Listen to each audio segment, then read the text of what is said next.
On November 2, 1932, Major G.W.Y.D. Purves Wyn Aubrey Meredith of the Royal Australian Artillery stood in a wheat field in Western Australia with 2 Lewis machine guns, 10,000 rounds of ammunition, and a mission that sounded absolutely absurd.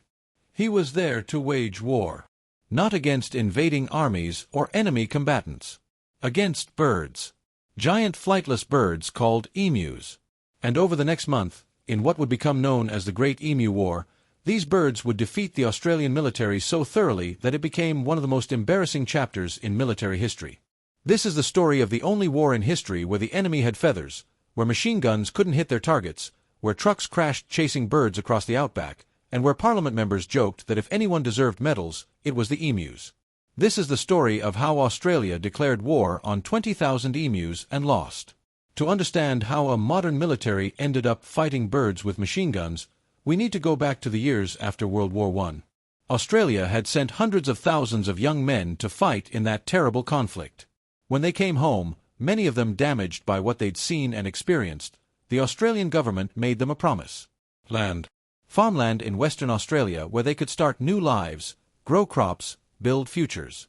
The government encouraged over 5,000 veterans to settle in the wheatbelt region of Western Australia, particularly around places like Campion and Walgulin. The land was marginal at best. The soil was poor. Rainfall was inconsistent. These men weren't farmers. They were soldiers who'd survived the trenches of France and Gallipoli. Now they were trying to grow wheat in some of the harshest agricultural land in Australia. But they tried. They cleared the land. They planted wheat. They built fences. And the government promised them subsidies to help them get started. Those subsidies would make the difference between success and failure, between prosperity and poverty. Then came 1929 and the Great Depression. The global economy collapsed. Wheat prices plummeted.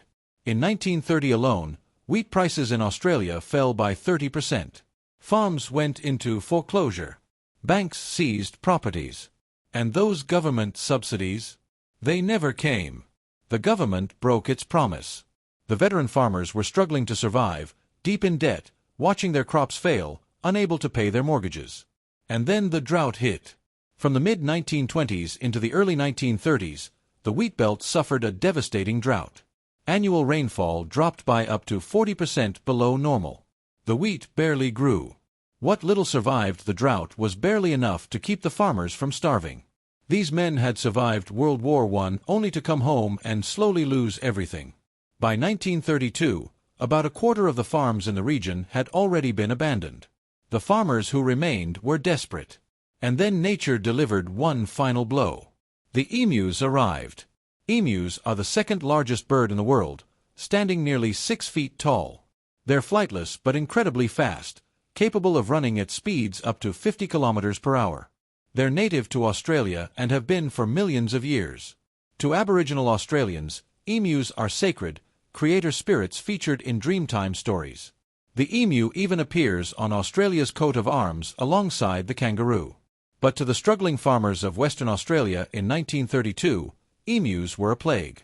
Every year, after breeding season, emus migrate from the inland regions toward the coast in search of food and water. In normal times, they'd travel through native scrubland and wilderness. But the farmers had cleared that land. They'd planted wheat. And they'd installed water sources for their livestock. To the emus, these farms looked like paradise. Open plains. Water. Food everywhere. Perfect habitat. In October 1932, after years of drought, the rains finally came. And with the rains came the emus. Not hundreds. Not thousands. About 20,000 of them. A massive migration, driven by the drought finally breaking, all heading toward the wheat belt in search of food. The emus descended on the farms like a feathered tsunami. They ate the wheat. They trampled everything in their path.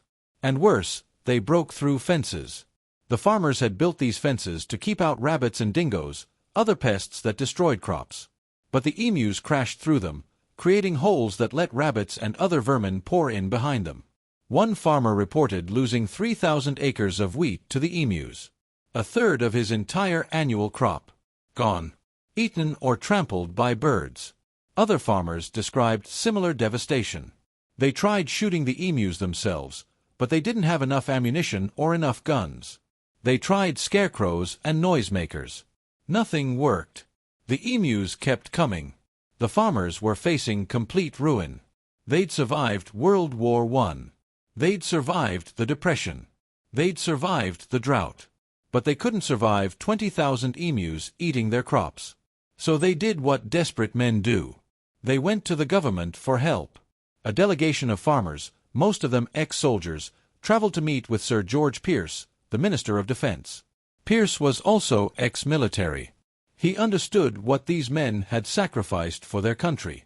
And when they explained their problem, when they showed him the devastation the emus were causing, Pierce made a decision that would seem insane to anyone who wasn't there. He ordered the military to solve the problem. These farmers, being ex-soldiers, knew about machine guns.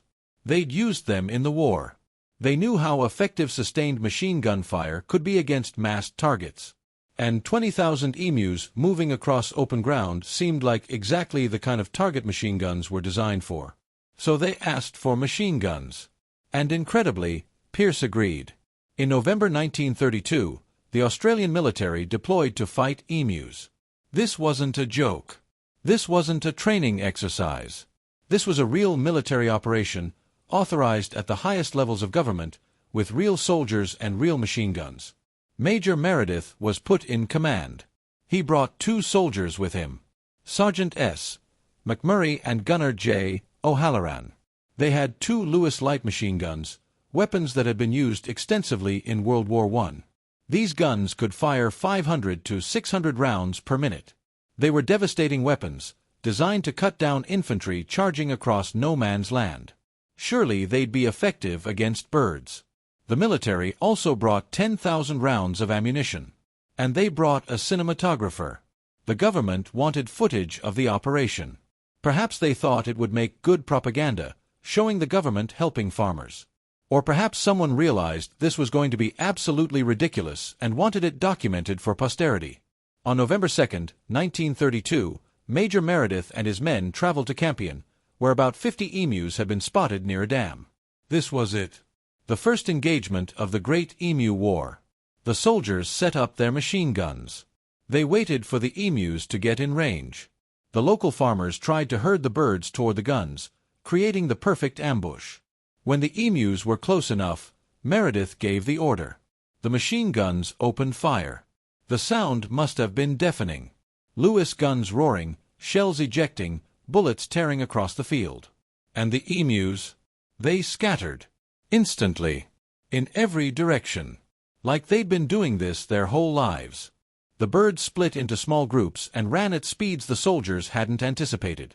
Remember, emus can run 50 kilometers per hour. That's about 31 miles per hour. Try hitting a target the size of a large bird moving that fast across rough terrain.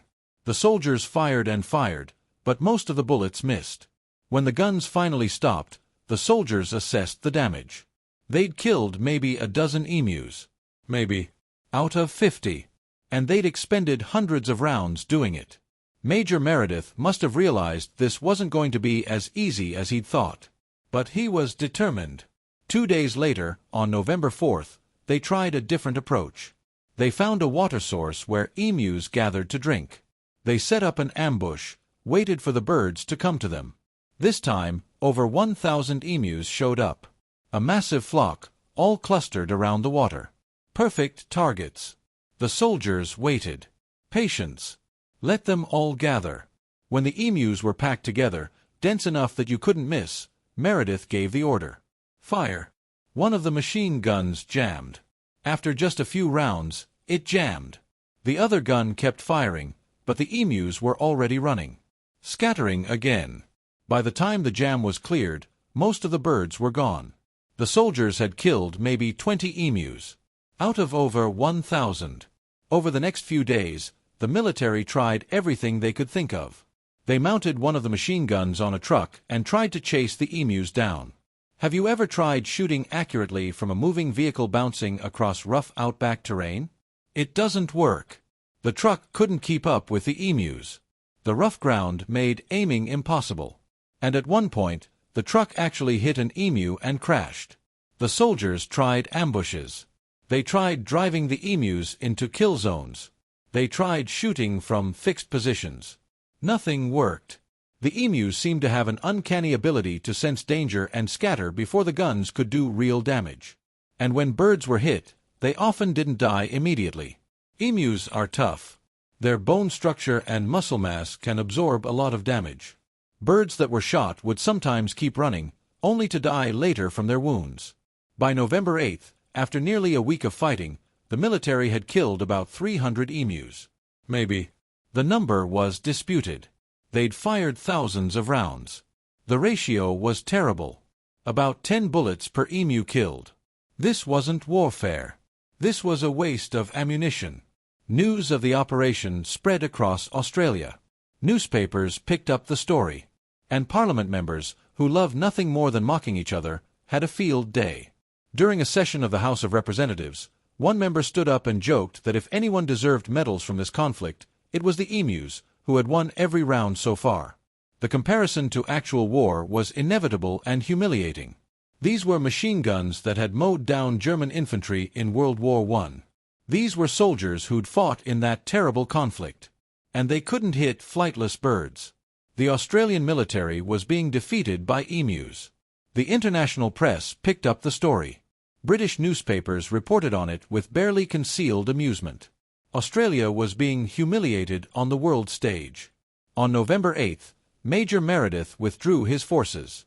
The first phase of the Emu War was over. The military had lost. But the farmers weren't ready to give up. They demanded the soldiers return. The emus were still destroying crops. The problem hadn't been solved.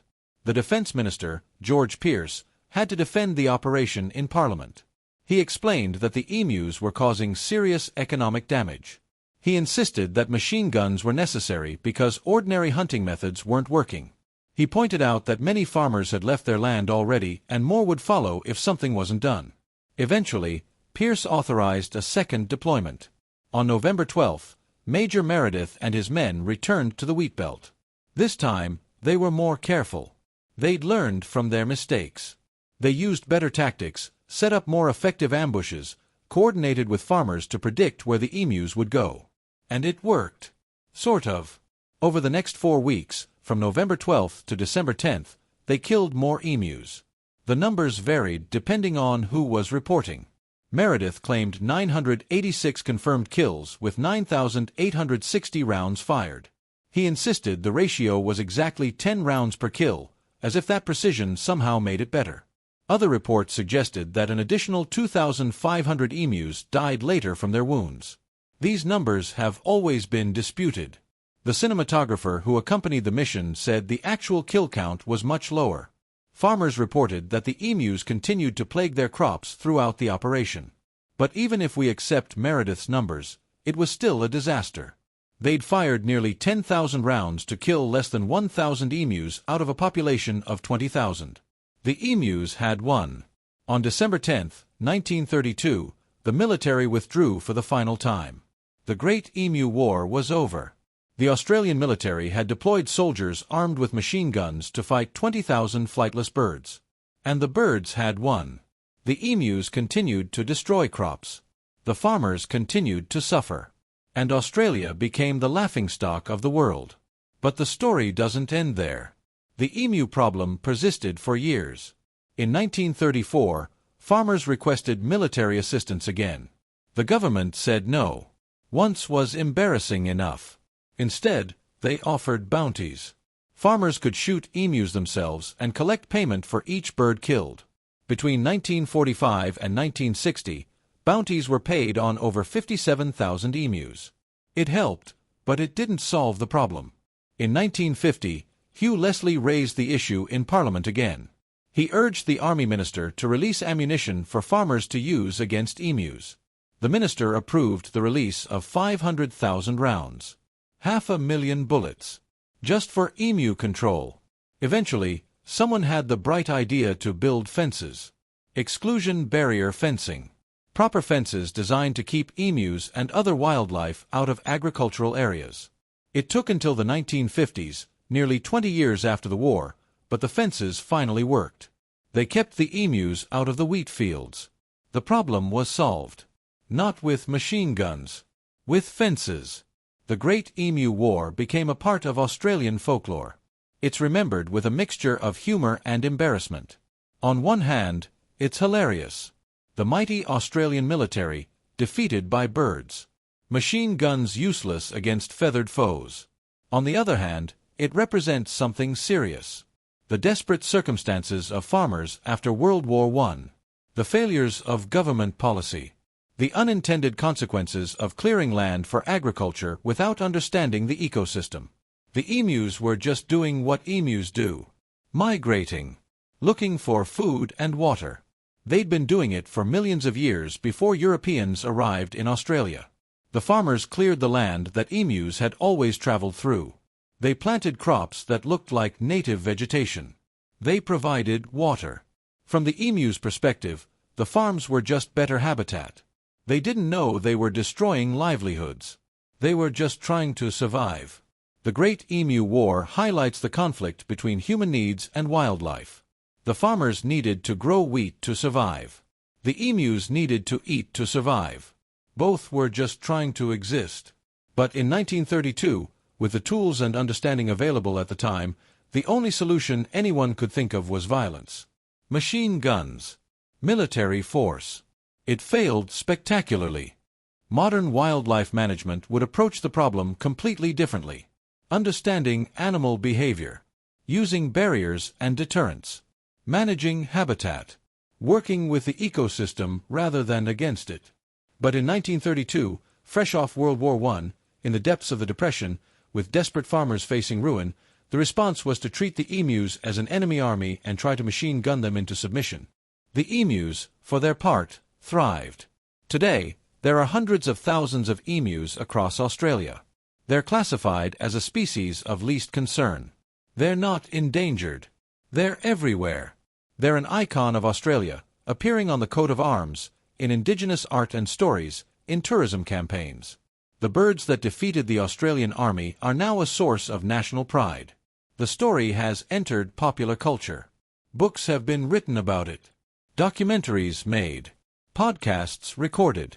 In 2023, an action comedy film about the Emu War premiered at Monster Fest in Australia. Another film written by John Cleese of Monty Python fame is in development. The absurdity of the situation is perfect for comedy. Armed soldiers. Giant birds. Machine guns. Humiliating defeat. You couldn't make it up. Except it really happened. Major Meredith, the commander of the operation, became forever associated with the Emu War.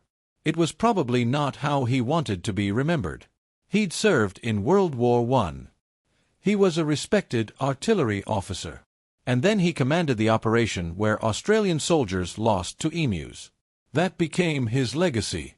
The man who lost to birds. The farmers who'd requested military help continued their struggle. Some abandoned their land. Others persevered, eventually finding ways to coexist with the wildlife or protect their crops with better fencing. The government's soldier-settler program, which had sent these veterans to marginal land with promises of support that never materialized, was widely criticized. Many saw the Emu War as a symptom of larger failures in post-war policy. The emus, being emus, had no idea they'd won a war. They continued migrating, continued eating, continued being emus. They'd outlasted dinosaurs. They'd survived millions of years of evolution. A few soldiers with machine guns weren't going to stop them. There are lessons in the Great Emu War, beyond the obvious humor. First, you can't solve ecological problems with military force. Nature doesn't respond to violence the way armies do. Animals aren't enemy combatants following predictable strategies. They're creatures adapted to survival over millions of years. They scatter when threatened. They learn. They adapt. They're much harder to defeat than humans expect. Second, understanding the problem is more important than having powerful weapons. The soldiers had machine guns, weapons designed to kill humans in warfare. But those weapons were designed for targets that move in certain ways, that group in certain formations, that respond to tactics. Emus don't behave like soldiers. They split up. They run in unpredictable directions. They're low to the ground and fast. Machine guns were the wrong tool for the job.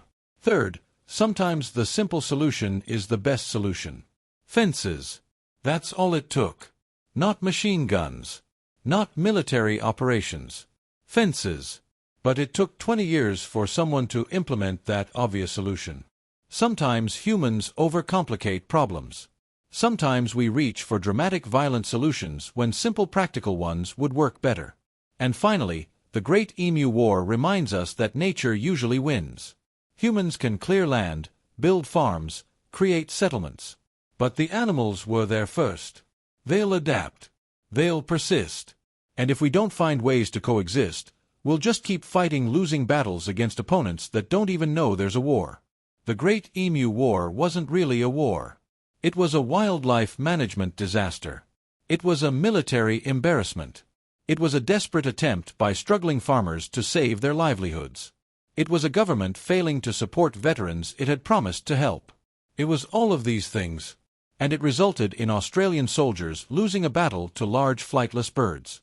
Today, if you visit Western Australia, you can see emus. They're everywhere. Standing tall. Running across roads. Foraging in fields. Completely oblivious to the fact that they once defeated the Australian military. The wheat belt is still there too, though many of those veteran farms are long gone. The land is still farmed, but with better methods, better fences, better understanding of how to work with the environment. The story lives on as one of the strangest chapters in military history. Not because of the violence. The Emu War was remarkably bloodless by war standards. Only emus died. No soldiers were hurt. But because of the sheer absurdity. A nation deploying its military to fight birds.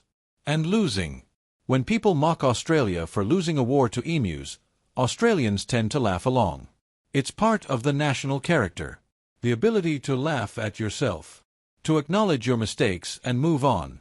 Yes, we lost a war to emus. Yes, it was ridiculous. Yes, the birds won. And now those birds are on our coat of arms because apparently we respect our conquerors.